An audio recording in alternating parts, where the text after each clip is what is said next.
નમસ્કાર વિદ્યાર્થી મિત્રો, લાસ્ટ લેક્ચરમાં આપણે ન્યૂટનના શીતલનો નિયમનો ઉપયોગ કરી અને એનું આપણે સમીકરણ સાબિત કરેલું.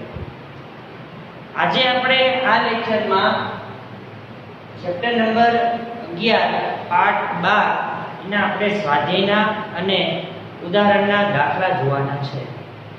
તો રકમ હું વાંચતો જઉં છું ટેક્સ્ટ બુકમાંથી.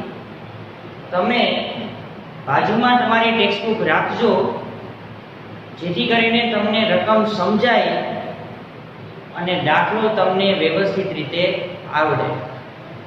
તો આપણે સ્વાધ્યાયનો દાખલો પહેલો જોઈએ. સ્વાધ્યાયનો દાખલો પહેલો, નિયોન અને કાર્બન ડાયોક્સાઇડના ત્રિબિંદુ અનુક્રમે 24.57 કેલ્વિન અને 216.55 કેલ્વિન છે. તો આ તાપમાન મૂલ્યને સેલ્સિયસ અને ફેરનહીટ માપક્રમમાં દર્શાવો. નિયોન માટે તમને મૂલ્ય આપેલું છે 24.57 કેલ્વિન. એને આપણે પહેલા ટીસી માં ફેરવી એટલે કે સેલ્સિયસ માપક્રમમાં ફેરવી. તો જ્યારે તમે કેલ્વિન તાપમાનને સેલ્સિયસ માપક્રમમાં ફેરવવા માંગતા હોય ત્યારે -273.15 કરવું અને કેલ્વિન માંથી સેલ્સિયસ માં જવું હોય તો +273 તમારે કરવા પડે. તો અહીંયા તમને આ કેલ્વિન માં તાપમાન આપેલું છે એનું આપણે સેલ્સિયસ માં રૂપાંતર કરવું છે તો -273.15 કરવું પડે. તો TC બરાબર TK એટલે કેલ્વિન નું તાપમાન -273.15. TK તમને આપેલું છે 24.57.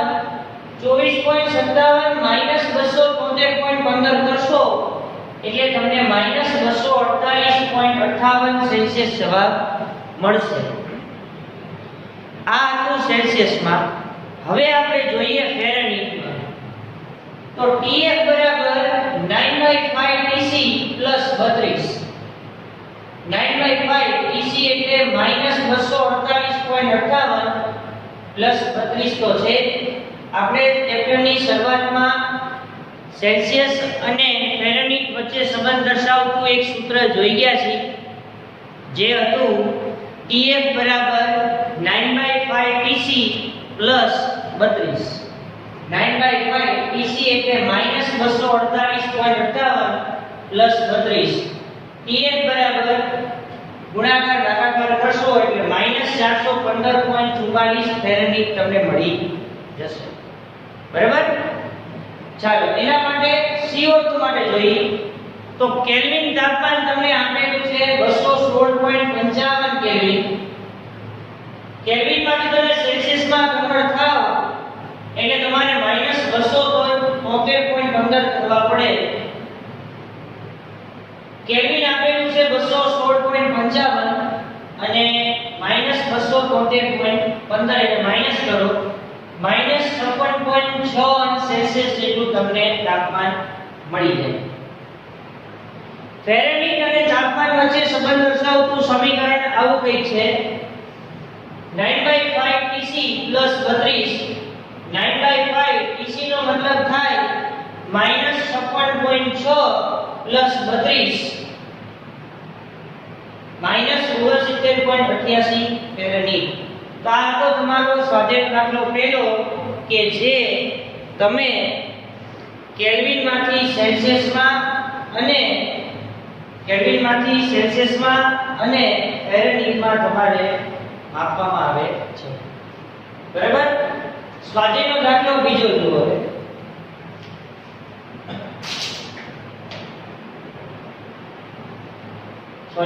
ઉદાહરણ નંબર 2 જુઓ.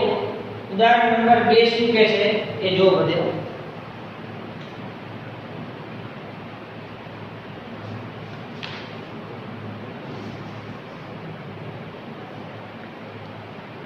એક લુહાર બળદગાડાના લાકડાના પૈડાની ધાર પર લોખંડની રિંગ જડે છે. 27 સેલ્સિયસ તાપમાને પૈડાની ધાર અને રિંગના વ્યાસ અનુક્રમે 5.243 મીટર અને 5.231 મીટર જેટલી છે. તો રિંગને પૈડાની ધાર પર જડવા માટે કેટલા તાપમાન સુધી ગરમ કરવી પડે? આલ્ફાની કિંમત તમને આપેલી છે.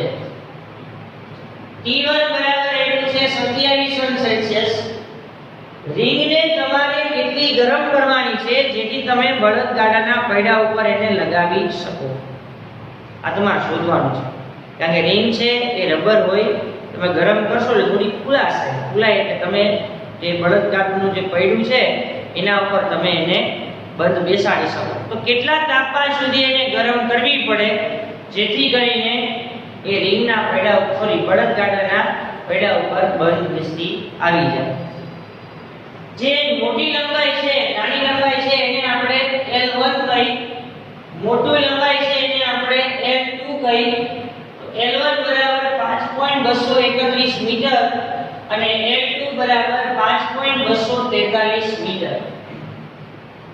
રેખીય પ્રસરણ તમને આપેલો છે 1.20 × 10⁻⁵ સેલ્સિયસ ઇન્વર્સ. રેખીય પ્રસરણના સૂત્ર પરથી ડેલ્ટા L બરાબર alpha L into delta T. Delta L નો મતલબ થાય L2 L1 બરાબર alpha L1 delta T. L2 ને હું સૂત્રનો કરતા બનાવું, L1 ને પહેલી બાજુ લઈ જાઓ એટલે પ્લસ થઈ જાય. L2 બરાબર બંનેમાંથી L1 કોમન લઈ લો, 1 plus alpha T2 minus T1. L2 એટલે 5.243, L1 5.231, 1 પ્લસ આલ્ફા એટલે 1.20 ગુણ્યા 10⁻⁵, T2 એટલે રાખો, T1 એટલે 27 સેલ્સિયસ. ભાગા ગુણાકારમાં છે, ભાગાકારમાં જતું રહે 1 પ્લસ 1.20 ગુણ્યા 10⁻⁵, T2 માઈનસ 27 એમને બંનેનો ભાગાકાર કરો એટલે 1.0022 તમને મળશે. 1 પ્લસ 1.20 ગુણ્યા 10⁻⁵, T2 માઈનસ 27. એક છે એને આ બાજુ લઈ આવો એટલે માઈનસ થઈ જશે. 1.0022 માઈનસ 1 એટલે 0.0022 તમને જવાબ મળશે. 1.20 ગુણ્યા 10⁻⁵, T2 માઈનસ 27. આ છે એને ભાગાકારમાં લઈ જાઓ, T2 માઈનસ 27 ને એમને રાખો.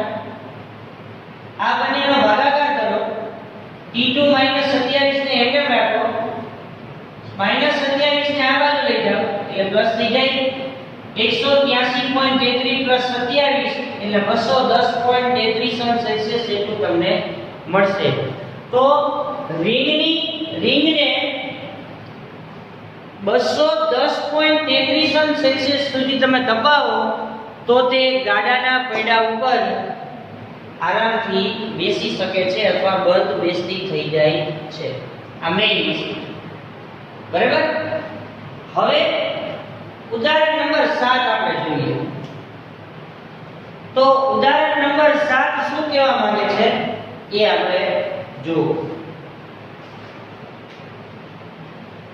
આકૃતિમાં દર્શાવ્યા મુજબ એક લોખંડના સળિયા L1 બરાબર 0.1 મીટર, A1 બરાબર 0.02 મીટર સ્ક્વેર, K1 બરાબર 79 watt meter inverse kelvin inverse અને એક બ્રાસના સળિયા L2 બરાબર 0.1 મીટર, A2 બરાબર 0.02 મીટર સ્ક્વેર, K2 બરાબર 109 watt meter inverse kelvin inverse ના છેડાઓને એકબીજા સાથે જોડેલા છે. તો અહીંયા તમે જોઈ શકો છો લોખંડ અને બ્રાસ. લોખંડના સળિયાની લંબાઈ L1 બરાબર 0.1 મીટર, લોખંડના સળિયાનું ક્ષેત્રફળ A1 બરાબર 0.02 મીટર સ્ક્વેર, લોખંડના સળિયાની ઉષ્મા વાહકતા K1 બરાબર 79 watt meter inverse kelvin inverse.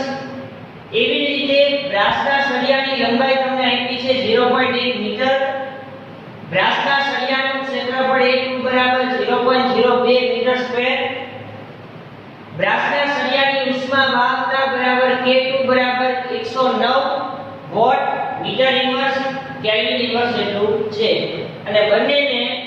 રીતે તમને આકૃતિમાં જોડેલા દર્શાવેલા છે. T1 તમને આપ્યું છે, T1 તમને આપેલું છે, એ કેટલું આપ્યું જો 373 તમને આપેલું છે. T0 જંક્શનનું તાપમાન છે, T2 બરાબર 273 કેલ્વિન તમને ઓલરેડી આપેલું છે. બરાબર? તો પેલું બંને સળિયાના જંક્શનનું તાપમાન કેટલું હશે? સંયુક્ત સળિયાની સમતુલ્ય ઉષ્મા વાહકતા કેટલી હશે? અને સંયુક્ત સળિયામાંથી પસાર થતા ઉષ્મા પ્રવાહ માટેના સૂત્ર મેળવો અને ગણતરી પણ કરો. બરાબર? હવે અહીંયા છે ને મેં તમને ખાલી સૂત્ર મેળવી દીધું છે. બરાબર? આગળ તમારે એને જાતે ગણતરી કરવાની થશે. હવે અહીંયા બંનેના લંબાઈ સરખી, ક્ષેત્રફળ સરખા અને જંક્શનનું તાપમાન તમારે શોધવાનું છે. તો સ્વાભાવિક છે કે લંબાઈ અને ક્ષેત્રફળ બંનેના સરખા હોવાને કારણે બંનેની ઉષ્મીય પ્રવાહ અથવા ઉષ્મા પ્રવાહના વહનનો દર સરખો થાય છે. એટલે ઉષ્મા વહનનો દર સરખો થવાને કારણે આપણે આમ લખી શકીએ H1 બરાબર H2. હવે આપણે આના પહેલાના લેક્ચરમાં ઉષ્મા વહનના દરનું આપણે સૂત્ર જોઈ ગયા છે અને એ સૂત્ર કંઈક આવું કંઈક હતું. અહીંયા ધ્યાન રાખજો, એ સૂત્ર લખી દઉં છું ખાલી જગ્યા છે એમાં. H બરાબર K A કૌંસમાં T2 T1 છેદમાં L. આવું તમે ઉષ્મા વહનના દરનું સૂત્ર ઓલરેડી જોઈ ગયા છો.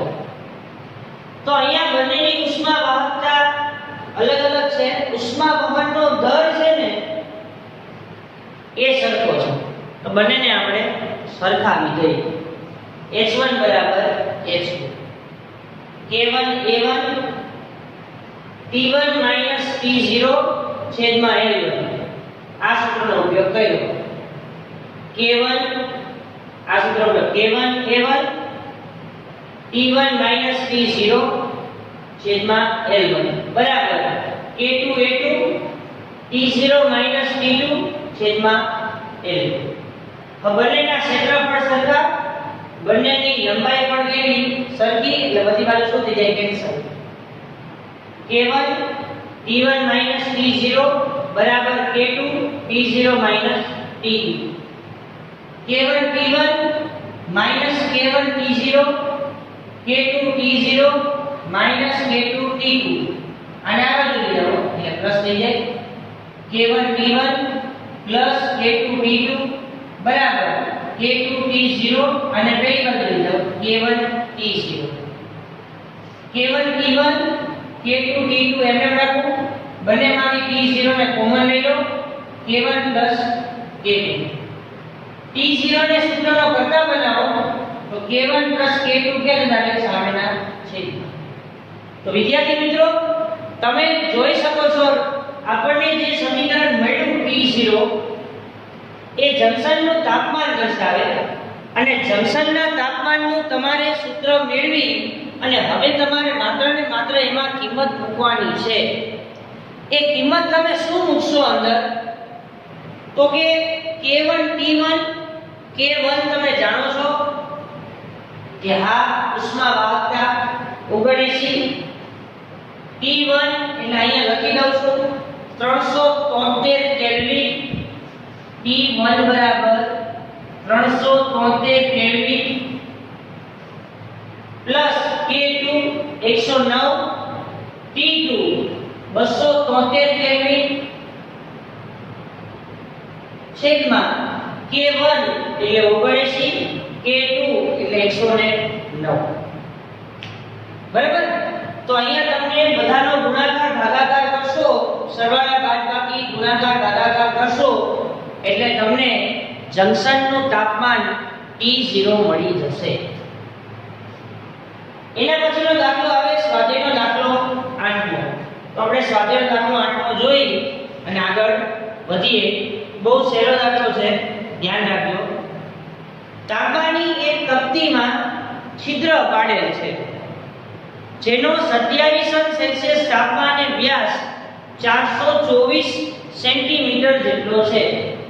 T1 બરાબર 27 સેલ્સિયસ, પહેલો વ્યાસ તમને આપ્યો છે 4.24 સેન્ટીમીટર. આ તાંબાની તપતીને 227 સેલ્સિયસ સુધી ગરમ કરવામાં આવે તો T2 બરાબર 227 સેલ્સિયસ, તો છિદ્રના વ્યાસમાં થતો ફેરફાર કેટલો હશે? અને તમને એનો આલ્ફા આપ્યો છે 1.70 ગુણ્યા 10⁻⁵ કેલ્વિન ઇન્વર્સ. તો T2 બરાબર 227 સેલ્સિયસ અને D2 એટલે વ્યાસમાં થતો ફેરફાર આપણે શોધવાનો છે. તો જેવી રીતે વિદ્યાર્થી મિત્રો આપણે રેખીય પ્રસરણનું સૂત્ર લઈશી ડેલ્ટા L બરાબર alpha L into delta T, એવી રીતે આપણે વ્યાસમાં થતા ફેરફારનું સૂત્ર લેવાનું છે. અને શું લઈએ તો કે ડેલ્ટા T બરાબર alpha T into delta T. Delta T નો મતલબ શું થાય? અંતિમ માઈનસ પ્રારંભિક. તો D2 D1 બરાબર alpha D1 into delta T. D1 ને પહેલી બાજુ લઈ જાઓ એટલે પ્લસ થઈ જાય. પછી આ બંનેમાંથી D1 કોમન લઈ લો તો D2 બરાબર D1 કૌંસમાં 1 plus alpha into delta T. D1 એટલે 4.24 તમને આપેલા છે, 1 પ્લસ આલ્ફા એટલે 1.70 ગુણ્યા 10⁻⁵. ડેલ્ટા T નો મતલબ થાય અંતિમ માઈનસ પ્રારંભિક. 4.24 1 પ્લસ 1.70 ગુણ્યા 10⁻⁵, 227 માઈનસ 27.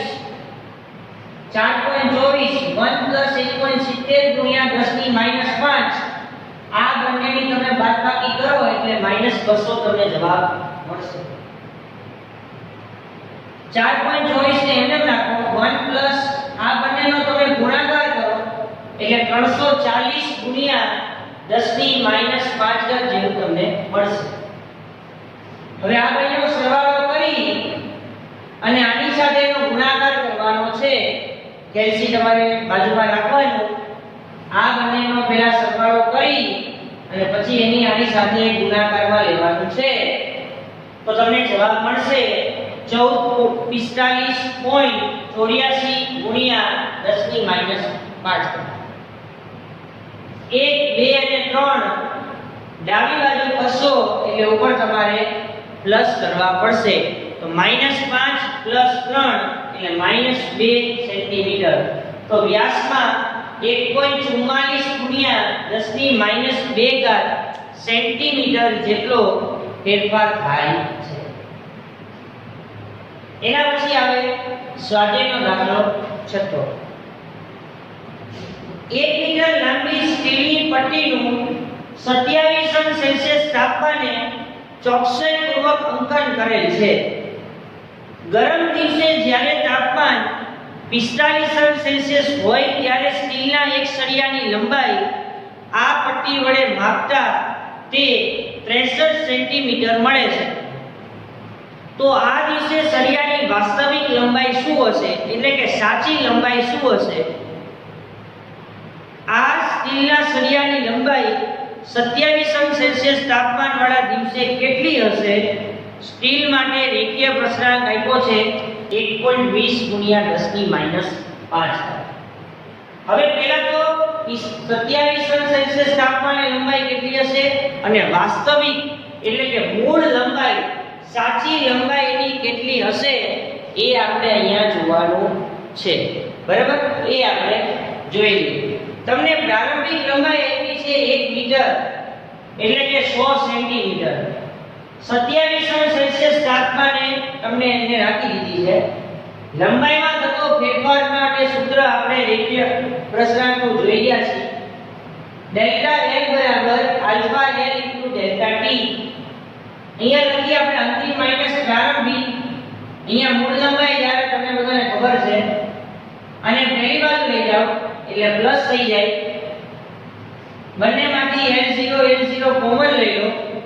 1 પ્લસ આલ્ફા થઈ જાય L0 નો મતલબ થાય 100 1 પ્લસ આલ્ફા એટલે 1.2 ગુણ્યા 10 ની માઈનસ 5 ડેલ્ટા t નો મતલબ થાય 45 માઈનસ 27 100 એમને રાખો 1 પ્લસ 1.2 ગુણ્યા 10 ની માઈનસ 5 એમને રાખો 45 માઈનસ 27 એટલે 18 100 એમને રાખો 1 આ બંનેનો ગુણાકાર કરો 18 ગુણ્યા 1.2 એટલે 21.6 ગુણ્યા 10 ની માઈનસ 5 ઘાત હવે આ બંનેનો ગુણાકાર કરો ટૂંકમાં કાઉન્સ છૂટો પાડો 100 21.6 ગુણ્યા 10 ની માઈનસ 3 100 એમને રાખો 21.6 ભાગ્યા 1000 કરશો 0.0216 તમને મળી જશે આ બંનેનો સરવાળો કરો એટલે 100.216 મીટર જેટલો જવાબ તમને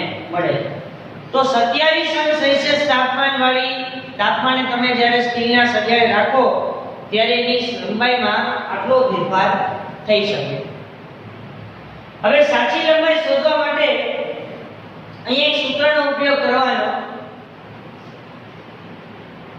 લંબાઈમાં થતો ફેરફાર ગુણ્યા મૂળ લંબાઈ છેદમાં પ્રારંભિક લંબાઈ લંબાઈમાં થતો ફેરફાર ગુણ્યા મૂળ લંબાઈ છેદમાં પ્રારંભિક લંબાઈ તો L બરાબર લંબાઈમાં આટલો ફેરફાર થયો 100.216 મૂળ લંબાઈ એટલે 63 અને પ્રારંભિક લંબાઈ એટલે તમને ઓલરેડી આપેલી છે 100 હવે આ બધાનો તમે ગુણાકાર ભાગાકાર કરશો એટલે તમને સાચી એટલે વાસ્તવિક લંબાઈ તમને 63 નિયર બાય મળી જશે 63.01 સેન્ટીમીટર